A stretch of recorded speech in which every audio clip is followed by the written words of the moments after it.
This is Lisa from Mobile Tech Review, and today we're going to explore the Acer Aspire R7. This is a very unusual product. In fact, they've been promoting it along with the new Star Trek movie because it is awfully strange and futuristic. 15.6-inch machine, full HD display. Looks like a normal hinge, but it moves. It's nice and stiff, so we get a whole lot of weird things going on. Now, do you have a use for that? Maybe, maybe not, but actually it's nice because you can bring it closer to you.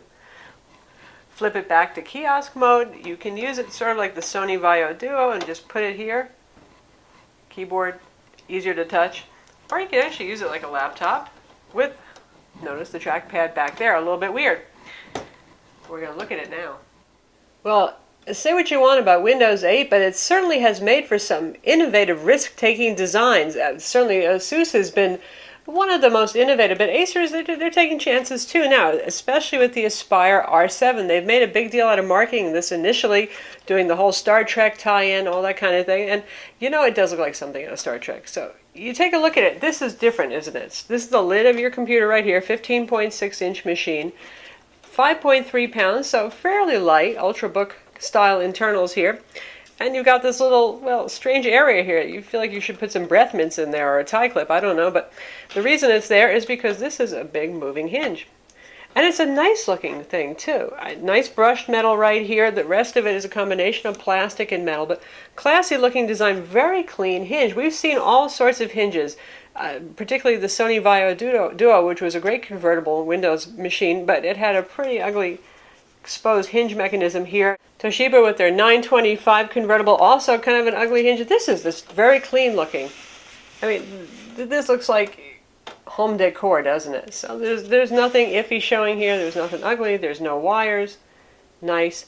Very smooth, yet very stiff. They call this their easel hinge. It's basically a pun on the word easel as what artists use. And see, no matter which way you look at it, it's nice, it's clean, it's sturdy, it's well made. And why does it do all these weird things? Well, it has a big old touch screen on it, and using this with Windows 8 and touch, it makes it versatile, not unlike the Lenovo Yoga 13, which is certainly a little bit of a risk taker there in terms of design. This guy has even more positions. Now, this seems odd. Why would you want it this way? That's because if we turn it around, you'll see that it's in presentation or kiosk mode. So if we turn it around, here we have something not unlike the Asus Tai Chi. If you remember that was one that had a display on both sides of the display panel. This one sticks with one, and in some ways it's a lot more practical because this is less heavy. You don't have two displays going on over here. Less expensive to manufacture as well. And because the hinge is adjustable, you can tilt it like that. So it's great for presentations. The next time you're doing something and you're using it like this and somebody says, "Oh, what are you looking at?" You can just go, "Woo!" Flip it over, and it's going to auto-rotate, and there it is, and you can show them whatever it is you're looking at. Certainly it has its uses. Also nice that it gets the keyboard out of the way in front if you just want to kick back and surf the web or maybe watch a movie, something like that. But wait, there's more. This guy does all sorts of tricks. So, as I said, you can use it like this, which might seem funny, but sometimes you just want to bring the display up closer, especially because this guy functions in tablet mode, right?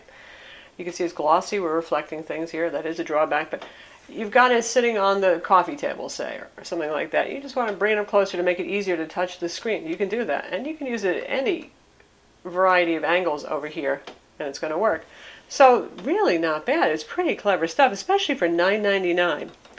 And as mentioned, you can also do it like this. Now this makes a lot of sense because honestly you don't need the mouse so much, the trackpad rather, because you can touch the screen, and this brings the touch screen closer so you're not reaching across a 15.6-inch notebook just to reach your target here.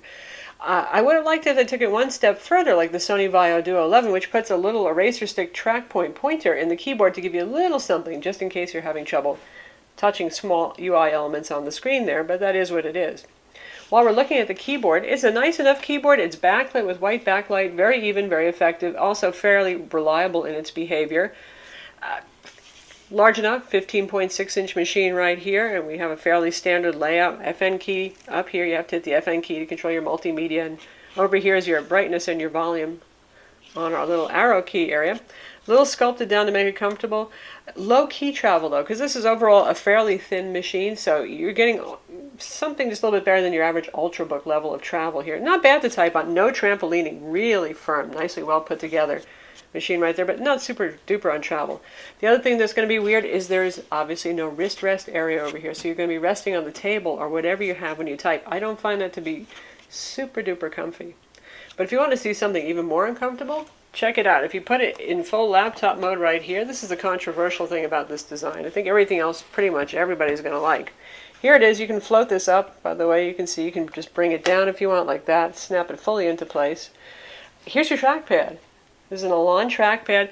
It's pretty decent. I find sometimes it's a little bit flaky the way some of these Windows 8 trackpads still are for single, but not for multi-touch. There it works well. But the uncomfortable thing is obviously reaching this far to use your trackpad. It's a little bit weird. I think they're counting mostly on you actually using it in the mode where you've got the screen pulled up over here. So there it is. If that bugs you, the fact that this is essentially a backwards design, well, yeah. But since it's touchscreen, honestly, most of the time I just don't even use that trackpad. I just bring the screen forward. And when it's like that, absolutely fine. No problems. Touchscreen, quickly accessible. Bring it into our Windows 8 UI with live tiles right here. Responsive touchscreen. Again, it's full HD, 1920 by 1080. And Acer doesn't say what the screen technology is. It certainly looks like an IPS display. This is a gorgeous display. It's also quite bright. Awesome viewing angles all the way up to the side. It still looks very sharp, very clear, and colors aren't doing any shifting. It's a real pleasure to use. So it makes certainly a very nice multimedia companion. Combine that with the fact that on the bottom we've got these nice stereo speakers right here, boldly labeled. Dolby Digital Home Theater. Good sound, incredibly loud actually. For a 15.6-inch notebook, it is shockingly loud. It's not super duper full in terms of bass response. You know, there's no subwoofer here, but it's fairly decent. It's certainly very loud. A family could watch a movie together with this guy. And let's talk about the position that it's in right now. Rotate that screen. This is your tablet mode. It does not fold exactly flat.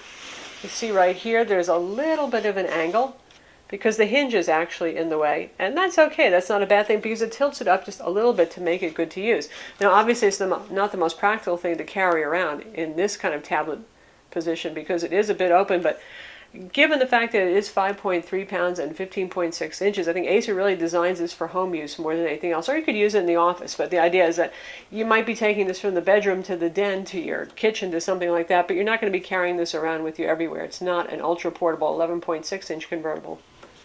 And yes, for those of you who are wondering, see, you obviously can use it in portrait mode. The accelerometer works just fine for that. I wouldn't want to hold 5.3 pounds up to do that, but I suppose you could try to find a way of, well, maybe propping this guy up. There really isn't a super stable way, but you can kind of V it up. Now the accelerometer's gotten confused though. Once you start opening it up, it thinks that you're going to want to use it in a landscape mode, but once we close it, it goes back to portrait. So there's also that to deal with. It's got some sensors inside. And we have a fairly healthy selection of ports on this because it is a 15.6-inch machine. We have room for that. This here that looks sort of like a Thunderbolt connector, this is called the Acer converter port, and they're supposed to make dongle adapters that are not included but are optional for things like LAN connection, display, that sort of thing. Full-size HDMI, two USB 3.0 ports right here, your combo mic headphone jack. This little slit here is actually an outlet for the speaker, which continues on down below as we saw. Ventilation grills on the back here flanking the hinge. And on this side we have power connector. Comes with a fairly portable brick style charger. Another audio port right here. This is your volume control. This is the power button. This is a really stupid place for the power button. Every time I pick it up, I accidentally hit this very soft touch power button. Wish it wasn't there. I know they wanted to put it on the side in case you were using it in tablet mode, but oi. USB 2.0 port, and this is our SD card slot here. And there's a lock slot there. Now if we look on the bottom, it's got a soft touch black finish on here, which is pretty nice. Rubber feet, some more ventilation going on, not too much. A lot of torque screws on the bottom here. Now, I was dying to take this apart because this guy should be fairly upgradable on the internals, and I took all the torque screws off, and it felt like something was holding it. I didn't want to tear it apart, so I haven't fully removed it, but For specs on this machine, you have a 500 gig spinning conventional hard drive in here, 5400 RPM, with a 24 gig caching SSD drive, and 6 gigs of DDR3 RAM. It looks like 4 gigs are soldered onto the motherboard, and there's one standard SO-DIMM slot, so you can go to a maximum of 12 gigs. So, love to rip this open for a full review. Hopefully I will, so we can look at the internals in there, but you should be able to play with your hard drives and your RAM, that kind of thing, given that architecture. As you can see here, we have an Intel Core i5 3337U CPU. That's the refresh of the 3rd generation Ivy Bridge CPU, so it's running at 1.8 gigahertz. A good performer there. So though this is a 15-inch notebook, you're not getting a full mobile CPU, you're getting the Ultrabook version. The good news for that is it's relatively cool, it's relatively quiet, and battery life is decent despite the fact that it's fairly thin and it doesn't have a very large battery inside. For our Windows Experience Index, you can see here we scored 6.9 for the processor, which is pretty much standard for that CPU, 7.2 for the RAM. That tells me that they've managed a dual channel configuration there, which is interesting because they have different capacities for the soldered on versus the socketed RAM there. 4.8 for desktop graphics performance. That's middling to average there for Core i5 ULVs with Intel HD 4000 integrated graphics. 6.2 for 3D graphics. Primary hard disk is 5.9, and that's based basically on your spinning conventional hard drive there, so that's par for the course. Speaking of Intel HD 4000 graphics, that's the only option here. We do not have an option for dedicated graphics. Given the $9.99 price point and the fancy hinge and all that kind of stuff, I think that's a fair thing, though it would be tempting to actually be able to use this for some really heavy-duty gaming on here. You can play less demanding games like Left 4 Dead 2, Civ 5 runs on this just fine, but forget Bioshock Infinite. Not really, you don't want to go there. And as you can see right here, we have 10 points of multi-touch. That means you crazy finger painters and massive multiplayer air hockey folks on screen, but you can use lots of fingers on here. It works just fine. And as I said before, it's quite responsive to touch, and this is fairly stable. That's why they made it such a stiff hinge, so it doesn't bounce around a whole lot. I'm hitting it harder than I normally would, actually, at this point, and it's pretty darn stable. We have a capacitive button right here to switch back to the Metro UI right here with our live tile interface. And they've got a decent amount of preloaded stuff on here, some of which is actually useful. You have your Acer webcam application for this, has a 720p webcam, works just fine. We have Amazon on here, we have Kindle on here. Skype, I think most people are going to want. A bunch of Acer utilities to maintain the machine, that's just fine. We've got Spotify preloaded on here. Microsoft Office trial.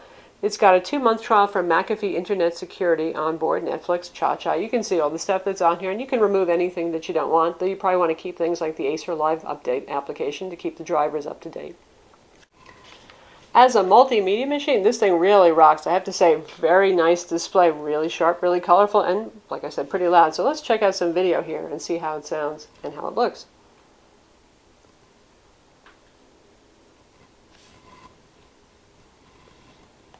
So we'll try our 1080p movie trailer. Good match for the 1080p screen. It stands 12 feet tall.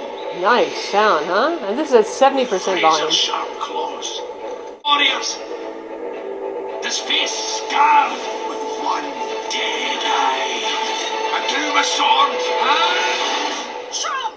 Dad's leg was clean off. Oh, that's my favorite part. In the So you've got nice colors there. Obviously, pretty darn good audio. Fairly accurate colors, too. It's just a very pleasant display. Definitely nice for multimedia there. The machine has dual-band Broadcom Wi-Fi 802.11b, and since it's Broadcom and not Intel brand, that means that there's no Intel Wi-Fi wireless display. However, you can use that HDMI cable with your home AV theater gear if you want to. It has Broadcom Bluetooth 4.0 high speed as well. The battery inside is a 4-cell battery, 3560 milliamp per hour. That's not really a very huge battery, especially given the size of the display. So Acer claims that it lasts 4 hours. Now, usually when manufacturers make a claim about battery life, you can expect to maybe get 2/3 of that. In this case, it actually has been lasting us about 4 hours with average use, streaming some video, doing web, doing email, doing MS Office, a couple of Photoshop sessions, that kind of thing. So battery life is not too atrocious. And given the size of the machine, I think they really do expect you probably to not be using this as an ultra portable on the go, and you're probably going to be near electricity. In terms of performance, on PC Mark 7, it scored very well. It did 3981. Now that's pretty good for something that has a conventional spinning hard drive. That caching SSD helps only so much when it comes to synthetic benchmarks. So a pretty good performer there. For 3D Mark 11, using the so-called performance setting, which is the middle setting running at 720p, it scored a 646, which is about typical for Intel HD 4000 graphics on the Ivy Bridge architecture. So now we're going to test out the live tile game. This is Gun for Hire. This is available for free download, and you can see it runs absolutely just fine. Really nice sharp screen, right? So, and quite loud. We brought it down to 36% volume. It's still loud. We're going to drop it some more, in fact.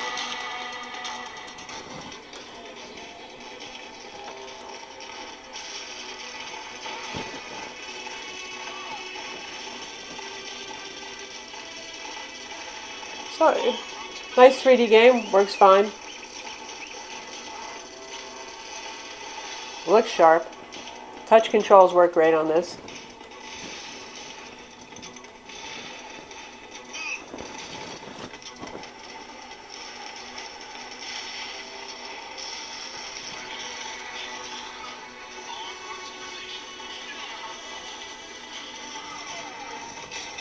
So there's a little gaming on the Acer Aspire R7.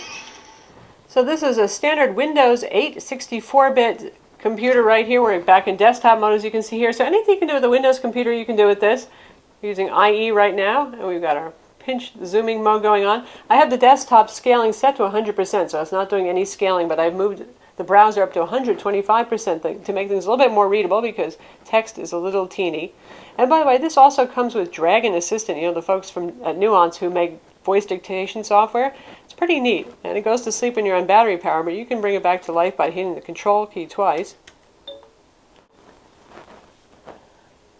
Search Google.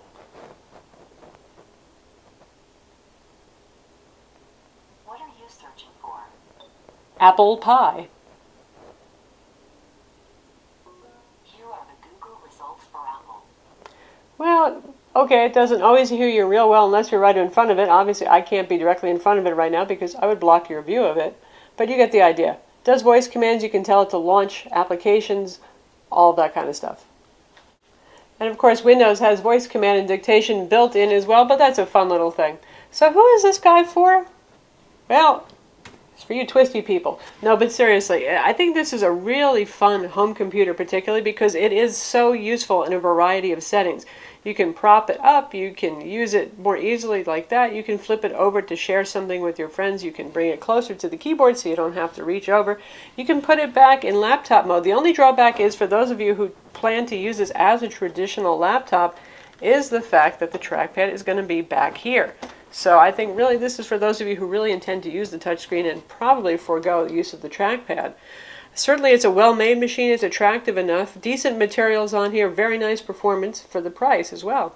So that's the Acer Aspire R7. It's available now, exclusive to Best Buy at the moment, $999. And actually, it's quite a machine for the money. I'm surprised. Usually machines that do have a lot of neat tricks and things like that to them, innovative designs, and a full HD display, well, they usually cost a lot of money. This one doesn't. It's pretty nice. I'm Lisa from Mobile Tech Review. Be sure to visit our website for the full review, and don't forget to subscribe to our YouTube channel.